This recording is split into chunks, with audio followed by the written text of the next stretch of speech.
Bonsoir Baptiste. Bonsoir David, bonsoir à tous. Mais c'est la question. Est-ce qu'on se contamine beaucoup plus sur les lieux de promenade ou les jardins publics? Est-ce qu'on se contamine beaucoup tout simplement? Eh bien, avec le recul du temps, 1 an d'épidémie, on a des exemples concrets qui nous permettent de nous faire une idée. Le premier exemple, rappelez-vous, le 11 mai 2020, premier jour de déconfinement, réflexe des Parisiens, tout de suite d'aller sur les quais du canal et sur les bords du canal Saint-Martin, après 2 mois de confinement. À l'époque, le masque n'était pas obligatoire et donc il n'y a pas de port du masque. C'est un autre siècle, hein, les images qu'on voit. Ça nous paraît presque bizarre maintenant qu'on est habitué à porter ce masque en permanence et notamment à l'extérieur.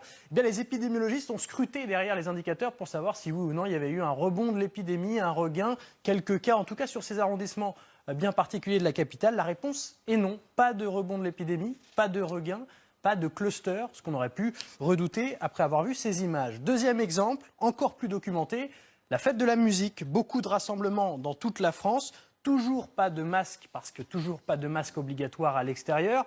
Sauf que là, la situation est presque encore plus dérangeante dans le sens où les gens sont très proches les uns des autres. On danse, activité physique, et bien pourtant, là aussi, pas de répercussions sur les indicateurs. Si on regarde la courbe des jours qui ont suivi et des semaines, elle est encore très plate. C'est ensuite qu'elle va s'emballer à la fin de l'été. C'est le même verdict. Pas de cas, pas de regain de l'épidémie. Pas de cluster malgré ces rassemblements dans toute la France. Troisième exemple, les manifestations, le mouvement Black Lives Matter en France qui ont fait suite à la mort de George Floyd aux États-Unis. Des dizaines de milliers de personnes réunies, là non plus, toujours pas de masque obligatoire. Des cortèges assez denses de manifestants. Eh bien, le même verdict, pas de cluster. Est-ce qu'on a des exemples plus récents? Oui, il y en a un qui est très intéressant, c'est celui d'une rave party près de Rennes, en Bretagne, à Lieuron.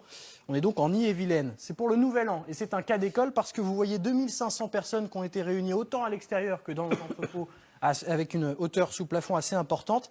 Pas de masque, alors que là, c'était devenu la règle, mais le masque n'est pas porté. On danse proche des uns des autres. Consommation d'alcool, voire même de stupéfiants, ce qui peut aider aussi à faire tomber les barrières. Sur le coup, indignation générale. Et puis, les médias ont commencé à se désintéresser de cette histoire. Sauf que c'est très intéressant de faire la vérification. Est-ce qu'il s'est passé quelque chose, et notamment dans les contaminations, suite à ces 2500 personnes réunies pour une rave party?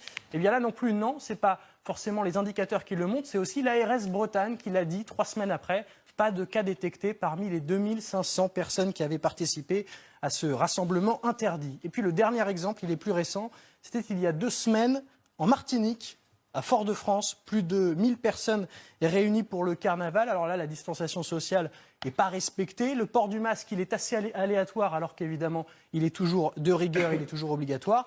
Eh bien pour l'heure, pas de rebond de l'épidémie en Martinique ni à Fort-de-France, alors que la Guadeloupe, qui est juste à côté, connaît une situation beaucoup plus compliquée. En Martinique, c'est l'un des taux d'incidence les plus bas de France. 34 nouveaux cas pour 100 000 habitants. Il est autour de 100 en Guadeloupe. C'est saisissant.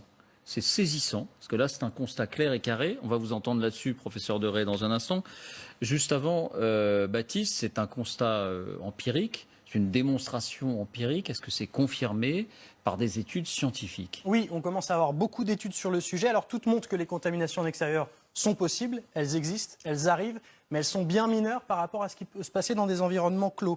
Il y a une étude chinoise, c'était la première, elle date d'avril 2020 et qui avait passé en revue 7324 cas de contamination entre le 4 janvier et le 11 février 2020. Et parmi ces 7324 cas, il y avait un seul cas de contamination en extérieur. C'était une discussion qui était survenue le 25 janvier entre un jeune homme de 27 ans et une personne qui revenait de Wuhan, vous savez, origine ville berceau de l'épidémie. Voilà comment s'était fait la contamination. La discussion à l'extérieur peut mener aussi à une contamination comme en intérieur s'il n'y a pas de respect des gestes barrières. Une étude japonaise a, elle, analysé les données relatives à 110 cas, notamment des cas autour de la capitale Tokyo. Et elle a conclu que les risques de transmission sont 18,7 fois moins importants à l'extérieur qu'à l'intérieur, près de 19 fois moins de risques si vous êtes à l'extérieur. Il y a une étude plus récente des chercheurs de l'université britannique de Canterbury Christchurch qui a passé en revue, elle, quelques 25 000 cas. On est sur un autre ordre de grandeur. Et bien sur ces 25 000 cas, il y avait 1500 cas de contamination à l'extérieur, 6% donc